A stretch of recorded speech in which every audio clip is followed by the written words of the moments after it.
السلام علیکم، میرا نام مزمل صدیق ہے۔ علم اور اسلام کے ایک اور انفارمیٹیو ٹاپک میں آپ سب کو ویلکم کرتے ہیں۔ آج مدینہ منورہ کی ہسٹری کے بارے میں ہم جاننے والے ہیں اور مسجد نبوی جو ہے اس کے بارے میں ہم آج جاننے والے ہیں۔ تو آپ نے ویڈیو کو کمپلیٹلی واچ کرنا ہے تاکہ آپ کو پوری بات سمجھ میں آئے۔ تو آئیے جان لیتے ہیں سب سے پہلے مدینہ منورہ کے بارے میں۔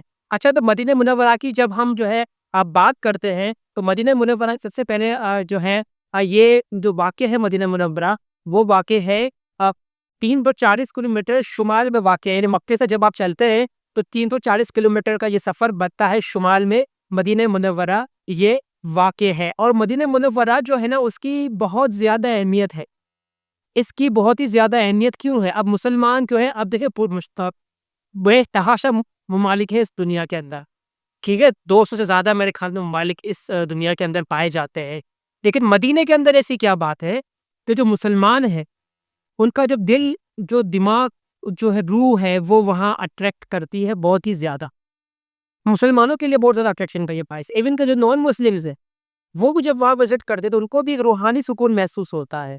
تو اگر ایسی کیا وجہ ہے، ایسی کیا بات ہے، تو وہاں پر ہمارے جو آخری نبی ہے، خاتم النبیین رحمت للعالمین، نبی کریم صلی اللہ علیہ وآلہ وسلم کا سب سے جو خاص، جو اٹریکشن کا ہمارے لیے سب سے بڑی جو وجہ ہے، وہ یہی ہے کہ وہ ہمارے نبی کا روزہ مبارک ہے۔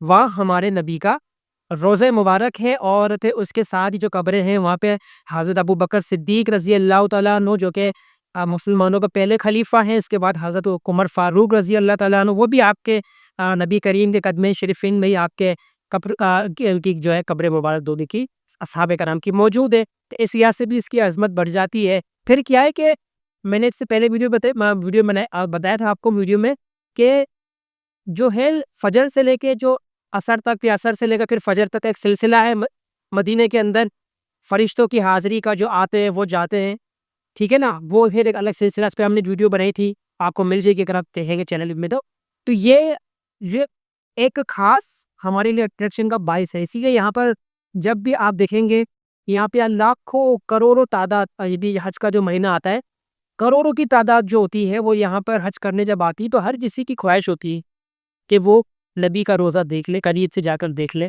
سنہری جاریوں پر جا کر کھڑا ہو جائے۔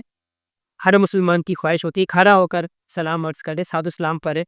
تو یہ اس لیے بہت زیادہ اٹریکشن کا باعث یہ شہر ہے، مدینہ ہے۔ اس حوالے سے ہمیں کچھ احادیث بھی ملتی ہیں، ان پر بھی ذرا روشنی ہم ڈال لیتے ہیں۔ تو حضرت ابو ہریرہ رضی اللہ تعالیٰ عنہ سے مروی ہے، انہوں نے یہ عطا فرمایا ہے کہ نبی کریم صلی اللہ علیہ وسلم نے فرمایا، مدینے سے محبت کرو کیونکہ یہ میرا شہر ہے اور یہ پاکیزہ ہے۔ مدینے سے محبت کرو کیونکہ یہ میرا شہر ہے اور یہ پاکیزہ شہر ہے۔ یہ ایک حدیث ہمیں ملتی ہے مدینے سے متعلق، کی فضیلت کو اور بڑھا دیتی ہے۔ اس کے علاوہ جو ہے ہمیں ایک اور بھی اس میں حدیث ملتی ہے، اگر ہم دیکھیں تو، اور ایک اور جب ہم حدیث دیکھتے ہیں تو ایک اور حدیث ہمیں مل جاتی ہے۔ وہ کیا ہے کہ مدینے میں رہنے والوں کو اپنے پیچھے واپس جانے کی دعا کرو کیونکہ یہ شہر امن کا شہر ہے۔ ہمارے نبی کیا فرما رہے ہیں؟ امن کا شہر ہے۔ حالانکہ ہمارے نبی نے جو اپنی 63 سالہ زندگی ہے اس میں سے 52 سال مکے میں گزارے ہیں، 52 سال مکے میں گزارے ہیں، اور اس کے علاوہ جو 11 سال بچ جاتے ہیں وہ مدینہ منورہ میں گزارے ہیں۔ یعنی آپ دیکھو، جو انسان اپنے شہر میں رہتا ہے اس کو اپنے شہر سے کتنی محبت ہوتی ہے۔ مکے میں آپ نے اپنی زندگی گزار دی، لیکن جب مدینہ آتے تو اس کی فضیلت کو کس طرح بیان کیا جا رہا ہے کہ جیسے آپ ساری زندگی یہی رہے ہو۔ تو یہ کچھ مدینہ کی فضیلت کے حوالے سے حدیث کی میں نے آپ کے سامنے پیش کی ہے۔ اسی طرح یہاں پر مسجد نبوی جو ہے وہ بھی موجود ہے۔ مسجد نبوی کی جب ہم بات کرتے ہیں تو مسجد نبوی کی بھی بے شمار ہمیں فضیلتیں مل جاتی ہیں۔ اس میں بھی ہم دیکھیں، سب سے پہلا ہمیں ملتا ہے تو وہ کیا ہے، ہمارے نبی کا جو اس نے حکم ہے کہ مدینہ منورہ جو ہے اس میں آپ کو اس کی جو ابتدائی، یعنی جو اس کی جب مدینہ منورہ کی جب مسجد نبوی کی جب تخلیق ہو رہی تھی، جب اس کو بنایا جا رہا تھا، تو اس وقت جو یہ مرکزی علاقے میں واقع تھی، ٹھیک ہے، اور اس کا جو جغرافیہ تھا وہ بیل الوقوع جس کو کہتے ہیں، وہ مسلمانوں کے لیے بہت اہمیت بھی رکھتا تھا۔ اور پھر اس کے بعد آپ یہ دیکھیں، مسجد نبوی کا شمار مسلمانوں کی عبادات اور روحانیت کا ایک اہم مرکز ہے۔ یعنی جو مسجد نبوی کو ہم دیکھتے ہیں مسلمانوں کی عبادت کا اہم مرکز کہلاتا ہے، اور وہاں پر آپ دیکھیں جب وہاں کا جو سسٹم ہے مسجد نبی کا جو انتظامیہ ہے، ہزاروں کی تعداد میں روزانہ کی بنیاد پر وہاں پر جو ہے مخادمین جو ہے مسجد کی خدمت کرنے میں مصروف ہیں. وہاں کا جو پانی ہے، وہاں کے جو انتظامات ہے، وہ جب آپ وہاں کبھی جائیں گے تو آپ کو اندازہ ہوگا کہ کس قدر خوبصورت اور دنیا میں ایسے انتظامات کہیں نہیں ملتے ہیں. اور تیسری بڑی یہ مسجد کہلاتی ہے مسلمانوں کی، مسجد نبی جو ہے وہ تیسری بڑی مسجد کہلاتی ہے. ٹھیک ہے. اور آپ دیکھیں جو انتظامات وہ اتنے زیادہ زبردست ہیں وہاں کے، اتنے زیادہ خوبصورت ہے کہ اگر میں اب ان کو بیان کرنا شروع کروں گا تو ویڈیو بہت لمبی ہو جائے گی. پھر اس کو انشاءاللہ میں کسی اور ٹاپک میں کور کر کے آپ کو بتاؤں گا، لیکن میں مختصر آپ کو یہ بتا دوں کہ مسجد نبوی کی جو انتظامات ہیں، وہاں کی جو مینجمنٹ ہے، اور پھر وہ سب سے بڑھ کر جو اٹریکشن وہ میں نے بتایا کہ کیوں ہے، وہ نبی کا روزہ، پھر اصحاب کی قبر، پھر جنت البقیع وہاں موجود ہے. جنت البقیع کیا ہے؟ جنت البقیع میں جہاں صحابہ کرام کی قبریں موجود ہے. اس لیے ہم دعا بھی کرتے ہیں کہ یا اللہ ہمیں مدینے میں موت نصیب فرما، جنت البقیع میں مدفن، جنت الفردوس میں کہہ آقا کریم کا پڑوس ہمیں نصیب فرما. جنت البقیع میں جو تکفیر میں دعا کیوں کرتے ہیں؟ وہاں اصحاب کرام جو ہے صحابہ کرام کی قبریں موجود ہیں، وہاں جو دفن ہو جاتا ہے تو وہ قیمت اس کے لیے کہ کیا مقام مرتبہ بخشائے مغفرت ہی اللہ تعالیٰ اسی ذات اس کو جو ہے مغفرت کی یقیناً عطا کرے. دیکھیے ہمارا ایک ایمان ہے، تو ہر مسلمان کی خواہش ہوتی ہے کہ وہ مدینے کی جو حاضری کریں، چاہے وہ حج کے موقع میں ہو، عمرہ کے موقع. حج کے موقع پر تو بہت ہی زیادہ پوری دنیا سے مول مسلم اس لیے آتے ہیں، وزٹ کرتے ہیں.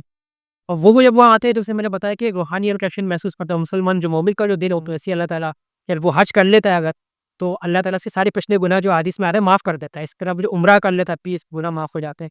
تو اللہ تعالیٰ ہم سب کو جو ہے مدینے کی مکے کی حاضری نصیب فرما. جو ایک بار جا چکا ہے اس کو بار بار نصیب کرے، کیونکہ جو ایک بار جاتا ہے اس کو دل کرتا ہے وہ بار بار جائے. جو ایک بار بھی نہیں گیا تو اس کا بھی خواہش ہوتی ہے کہ میں زندگی میں کم از کم ایک بار ضرور جاؤں. اللہ تعالیٰ ہم سب کو نصیب فرمائے. تو اس پہ اگر ہم فضیلت پہ جب بات کرنے جائیں گے نا مکے و مدینے کی، جو اس کی تاریخ اٹھائیں گے تو یہ بہت طویل ویڈیو بن سکتی ہے. اس پر بہت زیادہ بولا جا سکتا ہے. مختصراً میں یہ کہوں گا کہ مکہ اور مدینہ ہمارے مسلمانوں کے لیے ایمان کا حصہ ہے. مکے سے محبت کیجیے، مدینے سے محبت کیجیے. دونوں شہروں کا اپنا اپنا الگ الگ مقام پر مرتبہ ہے. کیوں نہ ہو کہ ہمارے نبی جو ہے جس جگہ چلے ہو، اور مدینے سے لے کر جو ہے حجرہ عائشہ تک جنت کا ٹکڑا کہا گیا اس کو. ہمارے اللہ تعالیٰ نے اس کو جنت کا ٹکڑا جو ہے ہمارے نبی جب نکلتے تھے حجرہ عائشہ سے، آتے مسجد نبوی بعد میں امامت کرتے پھر گھر جاتے، تو وہاں سے اتنا رستہ لگتا ہے نا، جتنا رستہ وہ ہے جتنا فاصلہ ہے وہ جنت کے ٹکڑوں میں سے ایک ٹکڑا، جنت کے باغوں میں سے ایک باغ اس کو قرار دیا گیا. کتنے خوبصورت، کتنا فضیلت والا یہ ہمارے نبی کو یہ فضیلت حاصل. تو ہر مومن کی خواہش ہوتی ہے کہ وہاں جائے، حاضری دے حج کے موقع پر اور عمرے کے موقع پر.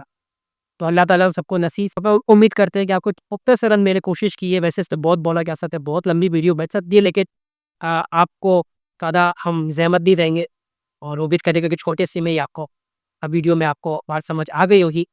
تو اگر اچھی لگی ویڈیو تو چینل کو لائک کیجیے، شیئر کیجیے، کامنٹس کیجیے. نیکسٹ ٹاپک لے کر جلد آپ کی خدمت میں حاضر ہو گئے. جب تک کے لیے اجازت دیجیے، پہ خیال رکھیے گا. اللہ حافظ.